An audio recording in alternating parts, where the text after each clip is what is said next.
जय श्री राम। आइए जानते हैं तिरुपति बालाजी मंदिर का इतिहास, उससे जुड़े कुछ रहस्य और अनसुनी बातों के बारे में जानते हैं। भारत को मंदिर का देश यूं ही नहीं कहा जाता। कुछ तो बात है यहाँ के मंदिरों में, जो हजारों किलोमीटर दूर से लोगों को अपनी श्रद्धा और भक्ति के कारण आकर्षित करती हैं। यहाँ हजारों ऐसे मंदिर हैं जिनका अपना एक इतिहास है और रहस्य है, जिनसे आज तक न कोई पर्दा उठा सका है और शायद किसी के बस की बात भी नहीं। इन्हीं में से एक है आंध्र प्रदेश में स्थित तिरुपति बालाजी मंदिर। आंध्र प्रदेश के चित्तूर जिले में तिरुमला पर्वत पर स्थित यह मंदिर भारत के सबसे प्रमुख व पवित्र तीर्थ स्थलों में से एक है। इसके अलावा यह भारत के सबसे अमीर मंदिरों में से भी एक है। चमत्कार और रहस्य से भरा हुआ यह मंदिर न सिर्फ भारत में बल्कि पूरे विश्व में माना जाता है। इस मंदिर के मुख्य देवता श्री वेंकटेश्वर स्वामी हैं, जो स्वयं भगवान विष्णु के अवतार माने जाते हैं और तिरुमाला पर्वत पर अपनी पत्नी पद्मावती के साथ निवास करते हैं। तिरुपति बालाजी मंदिर में केश दान की परंपरा है। मान्यताओं के मुताबिक जिन भक्तों की मनोकामनाएं पूरी हो जाती हैं, वे मंदिर में आकर वेंकटेश्वर स्वामी को अपना बाल समर्पित करते हैं, अर्थात दान करते हैं। दक्षिण में होने के बावजूद इस मंदिर से पूरे देश की आस्था जुड़ी है।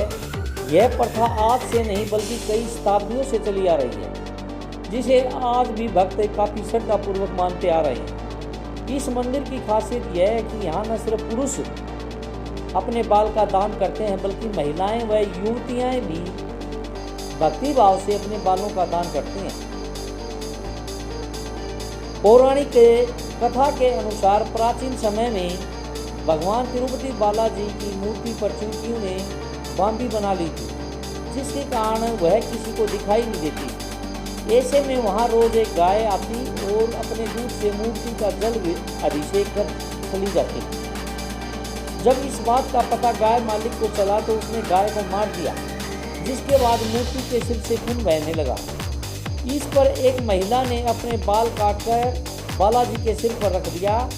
इसके बाद भगवान प्रकट हुए और महिला से कहा, यहाँ आकर जो भी मेरे लिए अपने बालों का त्याग करेगा उसकी हर इच्छा पूरी होगी।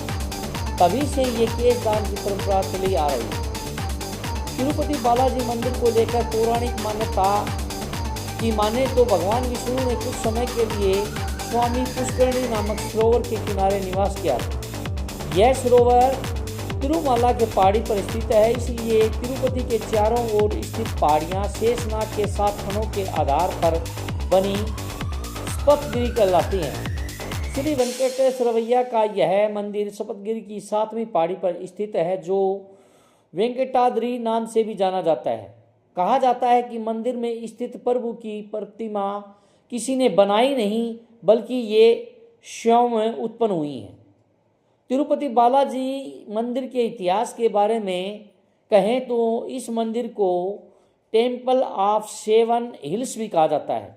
इस मंदिर का निर्माण करीब 3वीं शताब्दी के आसपास में हुआ था, जिसका समय अलग अलग वंश के शासकों द्वारा जीर्णोद्धार करवाया गया। 5वीं शताब्दी तक यह मंदिर सनातनियों का प्रमुख धार्मिक केंद्र बन चुका है। कहा जाता है कि इस मंदिर की उत्पत्ति वैष्णव संप्रदाय ने की।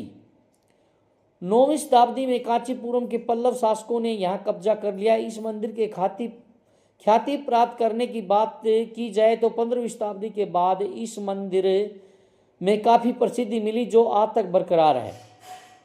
तिरुपति बालाजी की कहानी के अनुसार कहा जाता है कि एक बार भगवान विष्णु अपनी पत्नी लक्ष्मी के साथ और क्षीर सागर में अपनी शेष शैया पर विश्राम कर रहे थे। तभी वहां भृगु ऋषि आए और उनकी छाती पर एक लात मारी। इस पर क्रोधित न होकर विष्णु ने भृगु ऋषि के पांव पकड़ लिए और पूछा कि ऋषिवर, आपके पैरों में चोट तो नहीं लगी? लेकिन लक्ष्मी जी को ऋषि का यह व्यवहार पसंद नहीं आया और वे क्रोधित होकर बखून छोड़कर चली गई और पृथ्वी पर पद्मावती नाम की कन्या के रूप में जन्म लिया। इस पर भगवान विष्णु ने अपना रूप बदल वेंकटेश्वर के रूप में माता पद्मावती के पास पहुंच गए और विवाह का प्रस्ताव रखा, जिसे देवी ने स्वीकार कर लिया और फिर दोनों की शादी हो गई। आज भी तिरुपति मंदिर में स्थित मूर्ति को आधा पुरुष व आधा महिला के कपड़े में सजाया जाता है। ऐसा माना जाता है कि यहाँ भगवान वेंकटेश्वर स्वामी अपनी पत्नी पद्मावती के साथ निवास करते हैं। जय श्री राम। अगर वीडियो अच्छी लगे तो प्लीज़ लाइक, सब्सक्राइब एवं कमेंट जरूर करिएगा।